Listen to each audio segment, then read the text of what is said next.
Hello sa inyong lahat! Narito na naman si Mami Essie para mag-share na naman sa inyo ng isang masarap na recipe. Isang masarap na ulam, ang tochong bangus. Pero bago tayo mag-umpisa, kung kayo ay nasa Facebook, don't forget to follow, like, and share. At kung nasa YouTube naman po, wag lang kalimutang mag-subscribe at pindutin ang bell button para lagi kayong updated sa ating mga bagong video. Ngayon, narito po ang ating mga kakailanganing sangkap. Gagamit po tayo ng 1 kilo't kalahating bangus. Nilinisan ko na po ito, kinaliskisan, at hinati ko lang po ito ng, ayan, ganyang kakakapal. Tapos, hinaplasan ko po ng bahagyang asin. Ito naman po yung ating tahure. Ito po ay 3 piraso na tahure o tokwa.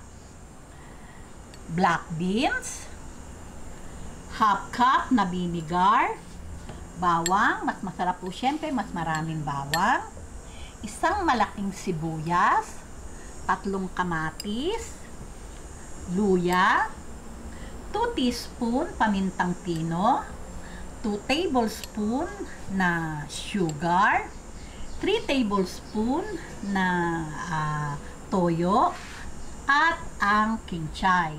Ngayon po, umpisahan na po natin yung pagpiprito ng ating bangus o paghahakok lang po.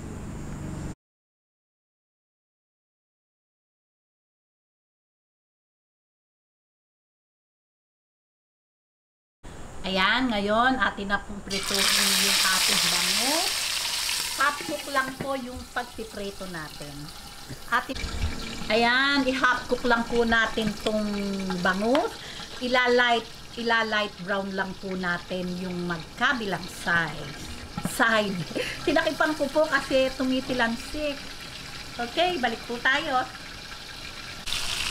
Ayan, pagka po ganitong light brown na, hanguin na po natin. Ayan.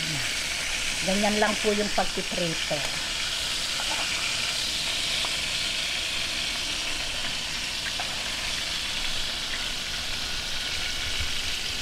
Okay, ngayon tapusin lang po natin ang pagpiprito bago natin umpisahan yung paggigisa ng kanyang mga sauce. Okay? Ayan, naprito na po natin lahat tong ating bangus. Ngayon, umpisahan na po natin yung paggigisa. Pero bago po tayo maggisa, dudurugin po muna natin tong tahure. Ayan, ito pong tahure, nabibili po ito sa palengke. Ngayon, pag po ito binili natin, may sabaw po ito. Tinatanggal ko po kasi minsan maalat po yung kanyang sabaw. Kaya, akin pong tinatanggal. Ngayon, dudurugin lang po natin.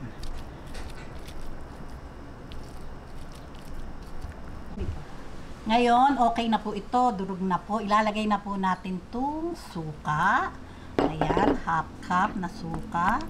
Ito pong ating soy sauce. Ayan. Atin pong haluin. Ayan, ngayon, umpisahan na po natin yung paggigisa. Okay, ngayon, heto po yung aking pinagprituhan ng bangus at dito ko na rin po ako maggigisa. Lagay natin ang bawang.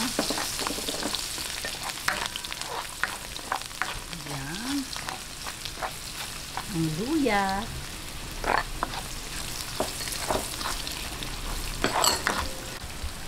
Yan, lagay po natin ng sibuyas. Masarap po syempre, maraming sibuyas.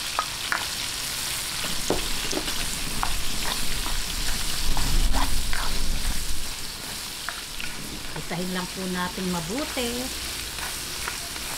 bago natin ilagay yung kamatis. Okay, lagay na po natin itong ating kamatis. Ayan. Talaga naman pong kabango-bango. Hintayin lang po natin lumambot ang kamatis bago natin ilagay yung ating bangus. Ayan, pagka po ganitong malambot na yung kamatis, atin na po ilalagay yung ating bangus.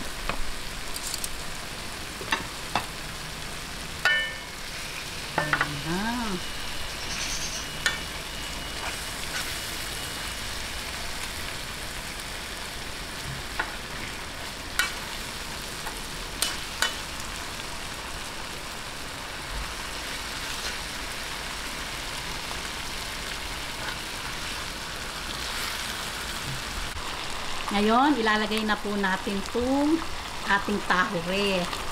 Ayan, wag po nating hahaluin pag po na ilagay natin yan kasi may suka po kasi yan. Ayan. Iligyan lang po natin yan ng konting sabaw. Lagay na po natin itong paminta.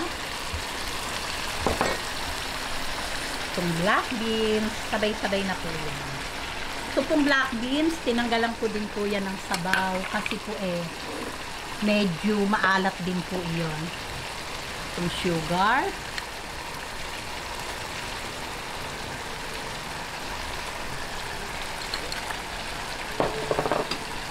At itong kinchay. Pampalasa, nasa inyo po iyon. Pwede po kayong maglagay kahit anong pampalasa na gusto niyo. Ang asin, syempre po, nasa panlasa din po natin yan. Okay, kukuha lang po tayo at nakalimutan ko yung panabaw. Okay, ligyan po natin ng 1 cup. Okay na po yan. Ayan.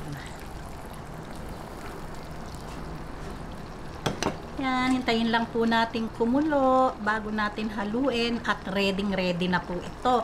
Siyempre po, titikman natin kung saan pa kulang, kung kulang sa alat. Nasa inyo po yun. Okay.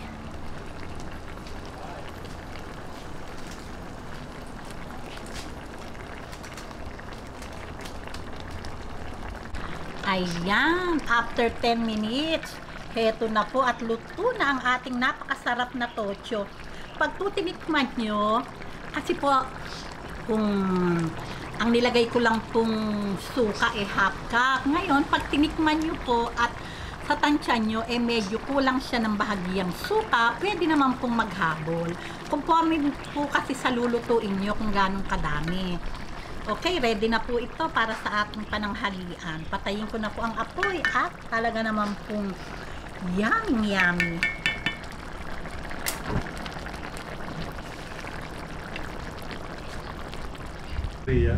Ngayon, atin na pong haanyuin. Ayan, talaga naman pong napakataba ng ating bangus.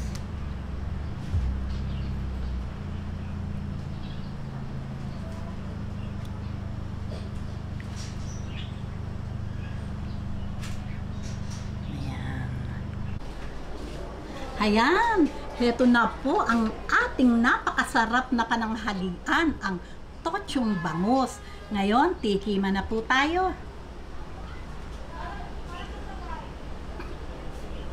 Okay, ngayon, tikman na po natin. Gusto ko po talaga yung taba.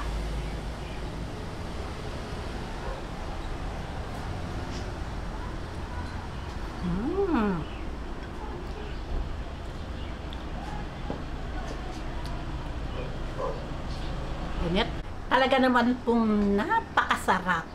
Hindi na po ako nag-asin kasi yung bangus meron pong asin at saka syempre po yung tahure may kaalatan, yung black beans, kaya okay na po. Pero syempre po titikman nyo, nasa panlasa nyo po yun. O paano po? Kung nagustuhan nyo ang video na to, wag lang kalimutang mag-likes and don't forget to share and subscribe. Gawin nyo na po at talaga namang yummy. Babus!